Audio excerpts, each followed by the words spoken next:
Ini ada pesan dari Pak Nadiem, ya, karena dia dilarang untuk bicara, dipersulit untuk bicara, maka Pak Nadiem membuat pernyataan tertulis yang akan saya bacakan, ya.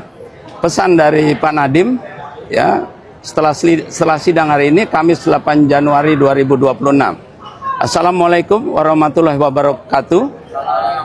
Karena saya tidak diperbolehkan berbicara kepada media, saya terpaksa menulis surat ini untuk dibacakan pengacara saya. Izinkan saya melontarkan beberapa pertanyaan kepada publik agar mereka juga bisa menilai kejanggalan dalam kasus saya. Apakah masuk akal keuntungan yang saya dapatkan 809 miliar? Kalau omset Google, bukan keuntungan ya, kalau omset Google dari pengadaan Chromebook hanya sekitar 621 miliar. Apakah ada kejahatan yang membayar lebih dari omsetnya?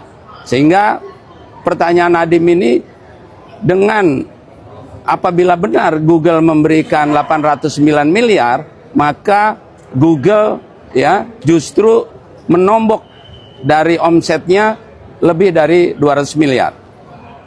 Apakah masuk akal memilih operating system yang lisensinya gratis, yaitu Chrome OS, yang menghemat negara 1,2 triliun dibandingkan dengan Windows yang berbayar dibilang merugikan keuangan negara? Apakah masuk akal bahwa kebijakan yang memilih operating system gratis menyebabkan harga laptop kemahalan? Apakah masuk akal 621 miliar biaya lisensi Chrome Device Management, yaitu fitur aplikasi yang bisa mengontrol dan memonitor setiap laptop di setiap sekolah, dituduh tidak berguna dan menjadi kerugian negara? Apakah kita menginginkan anak-anak dan guru kita menonton pornografi, ketagihan gaming, atau bermain judi online? Apakah kita tidak menginginkan data penggunaan laptop per sekolah hingga ada akuntabilitas dan transparansi dalam pengadaan, sebagaimana ini menjadi fitur dan kegunaan Chrome Device Management?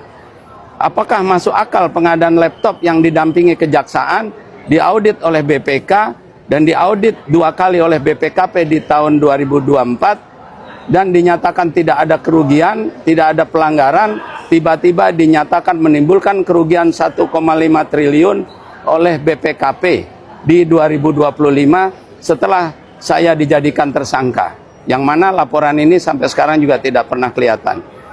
Apakah masuk akal bahwa narasi berbulan-bulan bahwa Chromebook tidak bisa digunakan di sekolah tiba-tiba hilang dari dakwaan dan berubah menjadi Chromebook kemahalan? Kenapa bisa terjadi? Apakah masuk akal narasi berbulan-bulan mengenai WA grup Mas Menteri yang membahas pengadaan Chromebook sebelum menjadi menteri tiba-tiba hilang dari dakwaan? Apakah karena tidak pernah ada? Terima kasih, semoga publik bisa semakin bijak dalam menilai asas keadilan di negeri tercinta kami. Nadiem Makarim. Terima kasih.